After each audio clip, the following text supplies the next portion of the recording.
June Lau, welcome to the Tokyo Living Podcast. Hi, thanks for having me. No, thanks very much for coming on. Perhaps if you can start by giving the listeners a bit of a background, what you've done so professionally and what brought you to Japan. Okay, I am a sex educator from Malaysia. And around about 2018, I received a government scholarship from Japan. And so I came to study at Kyoto University to do my master's. I've since completed that, and they quite graciously extended my scholarship so I could do my PhD. And so here I am doing my PhD and teaching sex ed. Wow. So I've been teaching sex ed for over 10 years now. And I started teaching on the plantations in Malaysia. And it's grown into sort of hosting my own sex ed web show online, doing various sort of arts projects to spread awareness and advocate sex education and also educate, obviously. And also I teach an online sex education course, for everyone, but a lot of students come from Japan. Yeah, interesting. Mhm. And your master's and your PhD, have they sort of both been in sex education or around that bit? Yeah. So the master's was the master's in public health. So I'm based at the School of Public Health here in Kyoto, and the research is on sex education. So during my master's, I was studying what people are talking about on online forums, sex education online forums in Malaysia. So comparing that to what people think should be taught in sex education in Malaysia. So Yep. what are people asking versus what do you think should be taught, so that we can sort of address the gaps that are not being talked about, Yeah. such as sexual pleasure, which is often ignored in sex education, but Sure. very important. Yeah. Yeah, for sure. And how did you get into this? I mean, if you have my background in martial arts, a lot of kids are sort of bullied and they start doing martial arts, or as a physiotherapist, a lot of physios played sport Right. and got injured when they were kids. Right. How did you get started in this field? Because obviously it's a bit of a niche profession. Yeah. How did you get into it? What sort of sparked your interest in this field? Okay. So we have to go like way back, this big throwback. So Mhm. I am a lawyer by training. So I was lawyering and I didn't like it. I enjoyed studying it, but it wasn't for me. And so I found myself kind of not really working at one point and exploring other interests, writing, acting, singing, that sort of thing. And as part of writing, I had a weekly column in a local paper. And one of the things I wrote about was having time to go to the public healthcare system to get an STI test, to Mhm. ask for contraception. Mhm. And I discovered, because I had been living in England before that, and it was very easy to go to a clinic and ask for contraception or a checkup or whatever you needed, right? Mhm. Um, and in fact, it was encouraged. Yep. But as an unmarried woman going to a clinic, a government clinic in Malaysia, they did the test, but they refused to give me contraception because they asked me, are you married? What religion do you belong to? And I remember being shocked. What? This is a secular country. I'm Yeah. very familiar with the federal constitution. Yeah. Yeah. So this clinic eventually, interestingly, printed out my article about this subject and put it in their waiting room at the clinic. Yeah. So I wrote an article about that, like how annoyed I was that I'd been denied. Um, and it was interesting. So anyway, from there, some people approached me and said, "Hey, do you want to teach sex ed?" And I said, "What?" So at that point, they didn't have someone that wanted to talk about it the way that I did. Right. So I designed a workshop, and the target audience were kids living on oil palm plantations. Sime Darby? Yep. So Sime Darby is a huge plantation motors kind of company, huge business, right? So they had an outreach program, and they needed to protect the kids that were living on the plantations. So a lot of the plantation workers have families, and obviously these plantations are like out in the middle of nowhere. And so I was teaching these kids. I was very fortunate that I got to experience like firsthand what it's like on ground outside the city.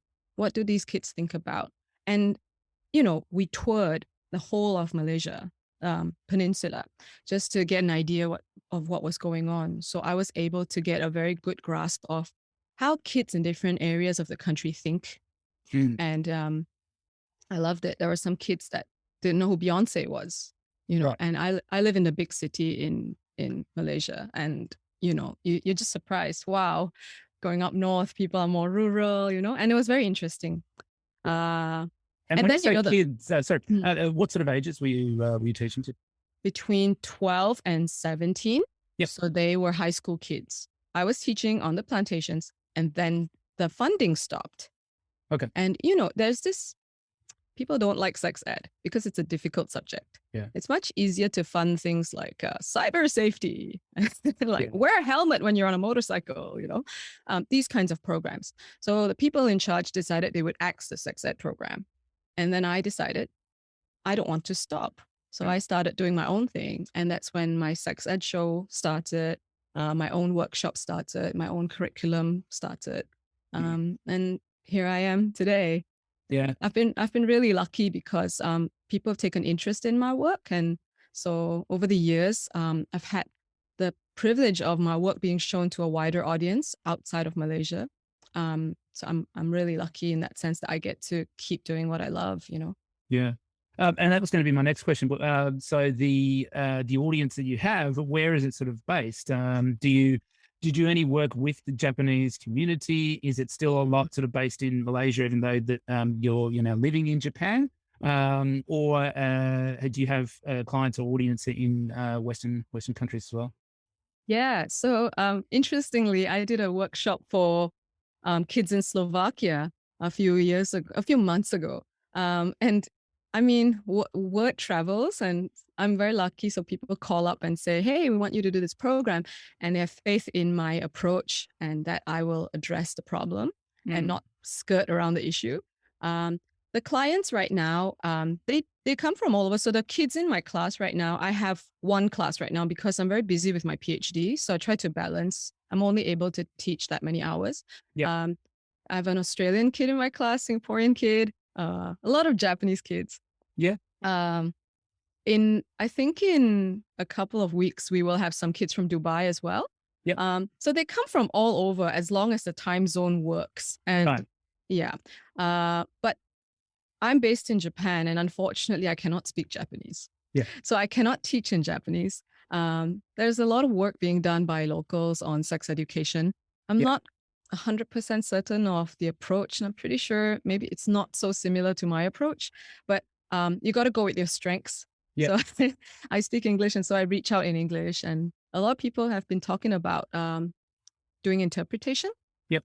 I'm not sure how effective that would be yet. So I would have to spend some time looking into that. Because as you can imagine, the terminology and that, it matters, right? Absolutely. Yeah. Yeah. Yeah. I mean, just being in physiotherapy education environments and seeing the complexity of the language and some things translate very well. Like even just within physio, you have very sort of manual therapy based, if something hurts, move in this direction, move this way, push here, very nuts and bolts.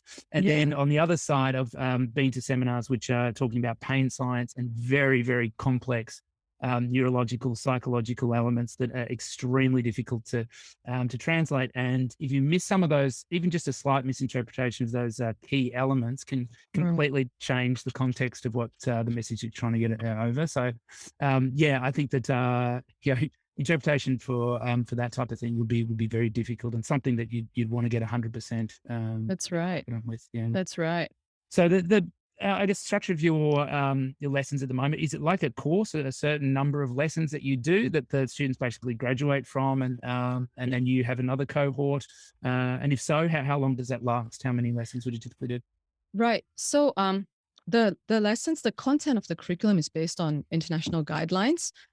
So there are age appropriate lessons. So like what people should be taught at different ages, right? So they start from ages 8 to 11, then 12 to 14, and then 15 to 18. A lot of my students are in the younger cohort because I think parents tend to not have so much control over what their kids want to do when they're older. Sure. And so the older kids usually come from school. So the schools organize programs. It's an hour a week. And now actually it's 2 hours a week, so twice a week. And there are 16 lessons on average in each step of the course. So for each age group, I offer a 3-step program. So for like 8 to 11, you will have step 1, step 2, step 3. Okay. And if they continue learning, what happens is they build on the knowledge and attitudes that they've cultivated in step 1, and then they go to step 2 and they're able to discuss bigger issues. Yeah. So like, for example, step 1 of my 8 to 11 course has just completed this week. And we had talked about human rights and the idea of people having rights and safety and consent. And that'll allow us in step 2, which starts on the 21st of June, to talk about the Johnny Depp trial. Right. Okay. And so what I try to do with my lessons is not to like box it into like, here is a manual of things to teach, but what is relevant to our society today. Let's talk about that, Mhm. But kids cannot talk about the Johnny Depp trial if they do not understand what domestic violence is, Yeah. and that intimate partner violence exists, or that people have rights not to be violated, or, Yeah. or maybe they have a view. And, the kids have very interesting views that us adults should be ashamed of ourselves. Like when we hear how they express themselves, really. Yeah. Yeah. It's very cool that you're keeping it very relevant and current to current affairs. Um, I thought it was interesting that you've got kids from all different parts of the world in those Yeah. classes. Um, Yeah. it must be interesting to see the different perspectives on what you're teaching. As I'm assuming there's a lot of Yeah. a lot of variation in how these kids perceive things. Yes. Actually, I love it. So, sex education to be effective needs to be culturally appropriate. Mm, And for the longest time, the idea of culturally appropriate is this culture. But mm, people need to exist within a multitude of cultures at all times today. yeah. So we have we have the benefit of hearing voices from different cultures in the same classroom. And the power of the classroom is that it's structured such that everybody agrees that all voices deserve to be heard, Mm, and that people will not interrupt, and people will listen, and people will respectfully disagree, etc., etc. And so these kids are trained to really try to be tolerant and understand other people's perspectives and listen. So ultimately, you want a more tolerant society, but you also want people who are skilled at expressing themselves and confident in who they are. mm, And I think that the class really does create and provide that space for the young people to do so. Um, yeah. I'm really amazed by these kids, I'll give you an example, which I Yeah. love, Of course. right? So I think we were talking about contraception at one point in my step 3 class, and the kids were talking about like, why would anyone deny contraception to another person? So Mm, the idea of religious reasons came up, and cultural reasons, political reasons, and said maybe the people in power don't want people to have condoms. And they say, why wouldn't they? But it would protect them from sexually transmitted infections and pregnancy. yeah.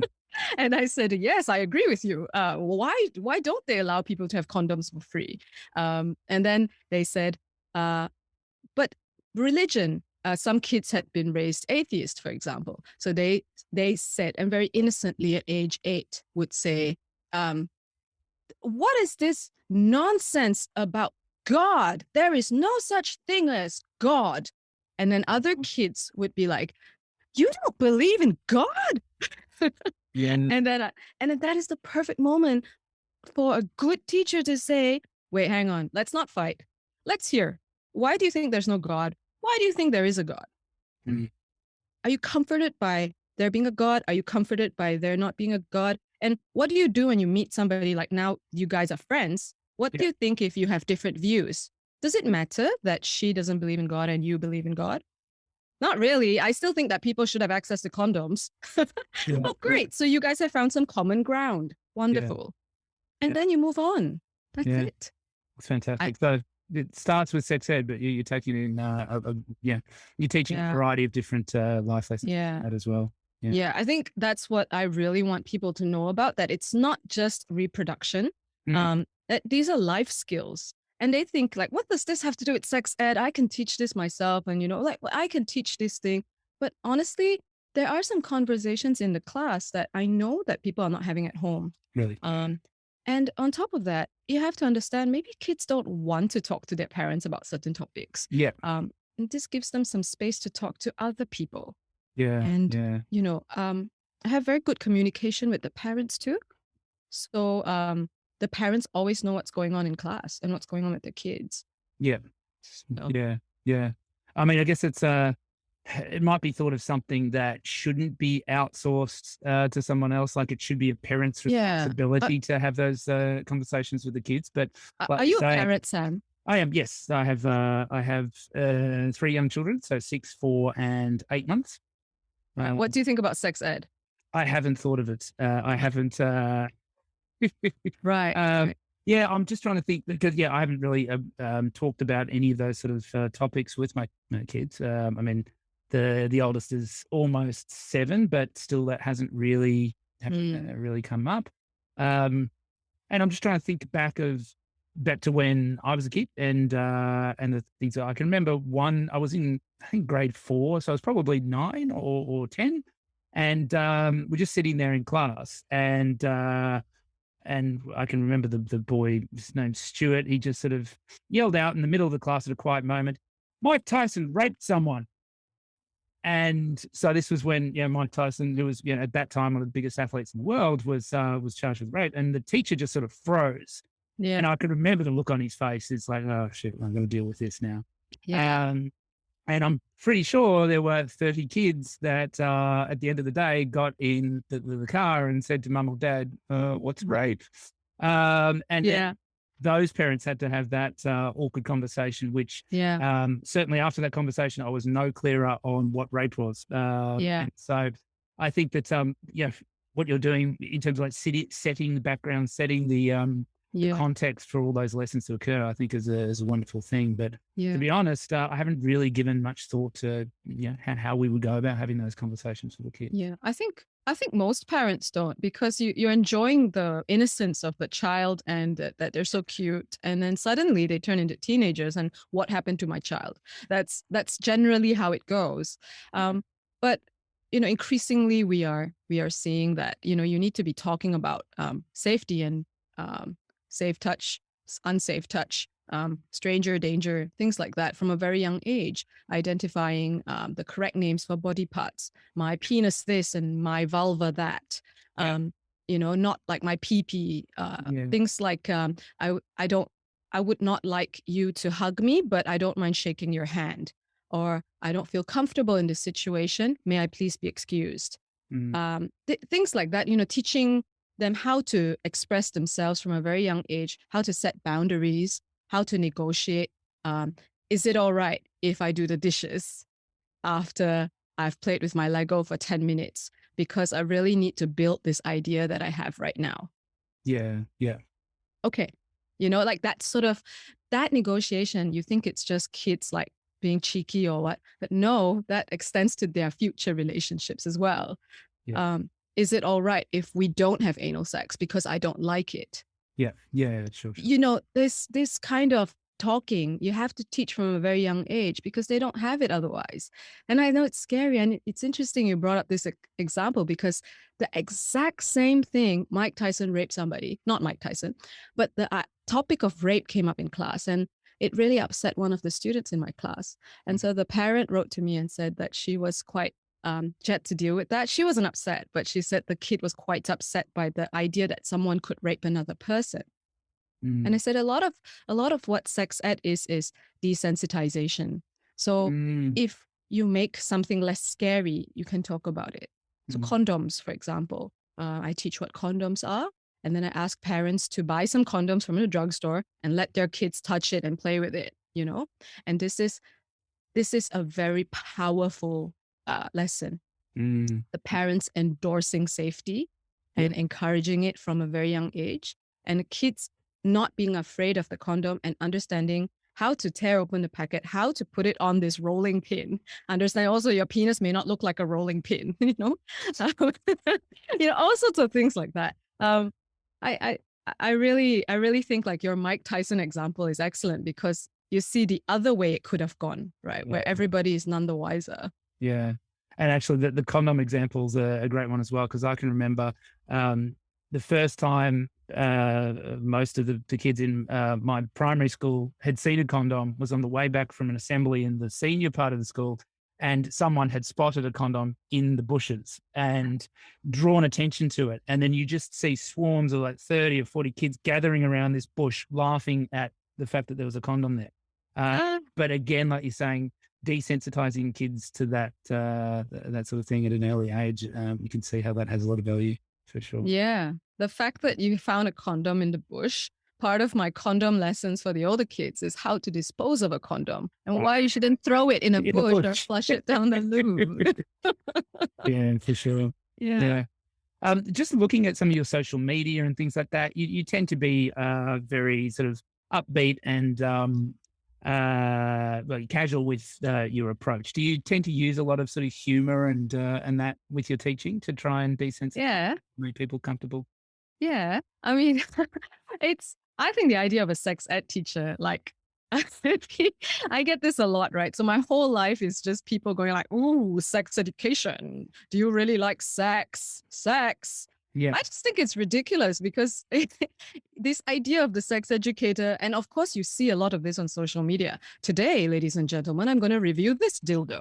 Right. That's not my thing. That's not my jam, right? So, like, Yeah. I teach young children, but that doesn't mean I need to be a stuffy, old lady that's dressed in like checkered trousers, and who wants to listen to that? But it also doesn't mean that I need to be a Kylie Jenner type of character Right. that the kids want to like follow on Instagram. There is a nice middle ground. I Yeah. think in the way that you speak to young people. If you think about parents that have a good relationship with their kids and the way that they talk to their kids, Yeah. you will see that there is a way to be an older, trusted adult while not losing, that cool factor. For sure. For sure. Yeah.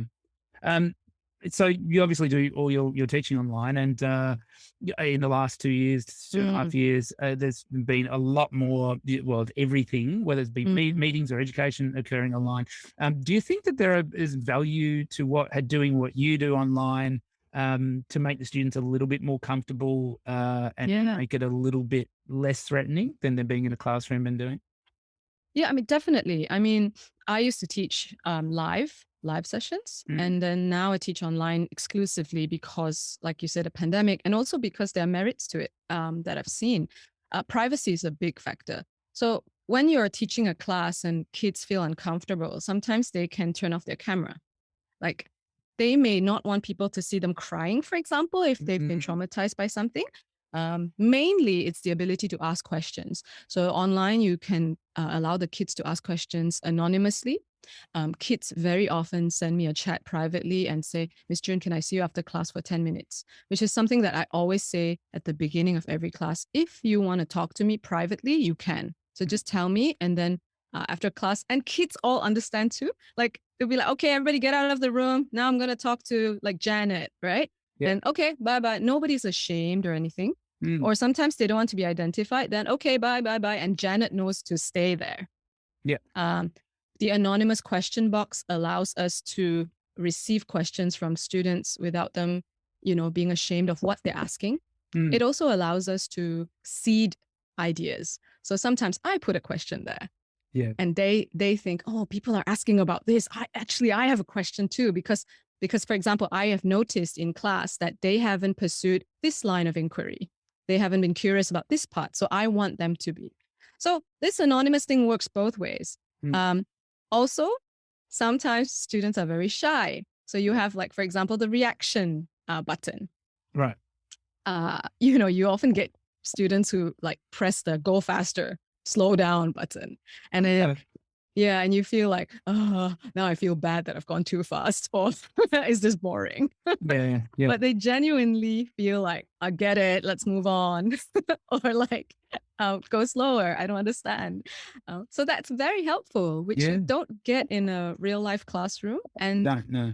yeah, and even in real life sessions, how we collect questions is also anonymous, but they're pieces of paper that kids write and throw into a box, right? Yeah. That's traditionally how teachers do anonymous questions. But you know how kids are, they're mean. So they look at each other. Oh, Janet is writing a question. Oh, Janet, you got questions, have you? Yeah. And it's just going on and on like that. And it's bullying. So the online environment, if properly managed, can be quite safe.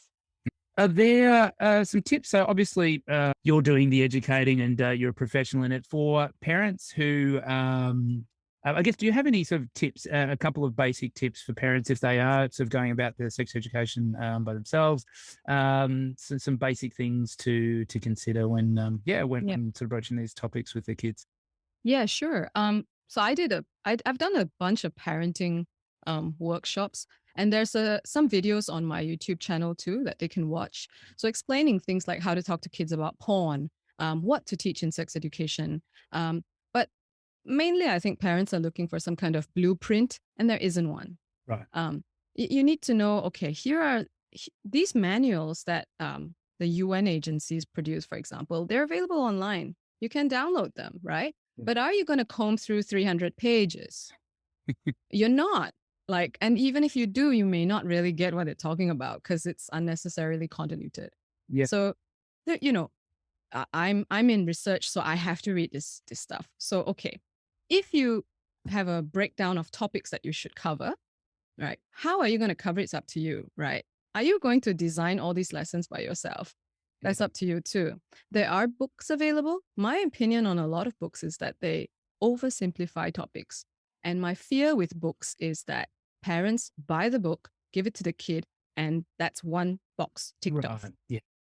It's not the right way to go about it. And the kids are left hanging while I still have questions. So I think that the most important thing for parents is to create this option, this space for dialogue in their homes as much as they can, so Mhm. that whatever topic comes up, you can address it. One parent said to me, I don't think that we're expected to be perfect. And so, I just think that, topics as they arise, we will deal with them. I said, I disagree with this way of looking at things because if they don't arise, does that mean that you don't deal with them? Mm. For example, how often does the topic of anal sex come up at the dining table? And if it doesn't arise, do not talk about it. Yeah. Like if a student reads on BBC, for example, X and so has been sodomized, what does that mean to them? They'll ask you, what is sodomy, right? Mm. What is sodomized? I mean, I keep bringing up anal sex as like the extreme example. It is not. It is far from the extreme example, and it is a tame example actually. Yeah. Yeah. So I mean, I think that it's good to have an idea of like what topics are taught in sex education. Mhm. So like you understand why we're teaching all these topics. Like, Mm. why do you need to talk about Johnny Depp? Who cares? It Yeah. does matter. It does. Yeah, for sure. Yeah. Mm. Very interesting. No, I think it's fantastic that you're working in academia, you're researching the topic, but then you're implementing your research findings into education and teaching, so transferring that research very quickly. So obviously in any field, when research is being done, it often takes a long time to be translated into practice. So having people working in both fields concurrently, I think, can be really helpful for that. I know in my industry, in sports science and rehabilitation, that's certainly the case. But it's cool to see it in other industries as well. Yeah, I mean, your research could be on just a tiny portion of like the big problem, which it very often is. Mm. Um, I like I like being a practitioner, not just a researcher, Yeah. because I learned so much from the kids, and I learned so much from the process. So my research at the moment is looking at digital curriculums. I'm interested in how they're rolled out and how they can be more effective. And I'm hope that what I've learned from researching I can apply to practice immediately. Yeah. So yeah, I told you earlier that I had a meeting and people were asking things like, also these numbers that you're presenting, they are just based on people that you've met and, like stories that you've heard. I'm like, no, No, they're not quite. based on scientific literature. So I think it's important for people to know that good sex education is evidence informed. Evidence-based, yeah. Yeah, it's evidence based. We don't pull these figures out of our bums, like just like they are based on years and years of study. Yeah. And yeah, some of those findings conclusive. Mm, yeah, Yeah, that's such awesome. as sex ed does not encourage your child to have sex early. I must state for the record, Well, pretty conclusive. yeah, I was going to say, yeah, that's, I asked you about sort of common misconceptions, but that's probably a Yeah. massive one, right? Yeah. Yeah. Yeah. It doesn't. Like, in fact, the studies show us that people that receive comprehensive sex education, they are more likely to use a condom if they do have sex early, and they're more likely to delay sex because they have more to think about, Yeah. and they're more likely to be successful academically Mm, because their emotional health is taken care of. So there are yeah. many, many benefits to sex education. And these kids, as I mentioned earlier, have the skills to express themselves well, and this translates to the workspace as well. Yeah. They're highly employable compared to other kids. Yeah. So I think that people need to recognize like the many, many benefits of this life education that we're actually giving them. Yeah. No, it's fantastic. I think that's a, yeah, great place to sort of wrap it up. If Yeah. people are interested in either enrolling in your courses or just checking out some of the resources that you have, Mhm. how do people find you? Just go to goodsexeducation.com. Okay. The best domain ever. What? Don't go to badsexeducation.com. Go to goodsexeducation.com. Yeah. And everything is there. So you can contact me on there. You can read about my courses and what I teach. Yep. You can look at the other projects that I've done. I will try to update it more often.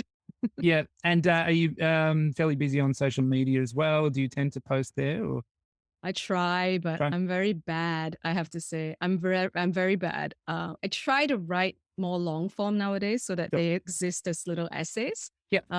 So that it's something for people to chew on for a longer period of time, rather than, hey guys, this is what I'm eating. Uh, so yeah, but don't count on so many social media updates. But whenever I do have like updates on work or courses, I do post on social media. So you'll find me at goodsex.ed on Okay. Instagram. That's the best place to find me. I don't really like other forms of social media. Mhm. So, oh, Yep. also I should mention, if you go on goodsex.ed, which is my Instagram, Yep. you'll find, in fact, even on my website, there are many resources that I've created over the years that you can use for free. Okay. So last year, I got some funding from the Gates Institute and Johns Hopkins, and we created like a social media based series of videos. There's a blues album on sex education there if you want to listen to it. Yeah. So just feel free to check it out and let me know how you go with it.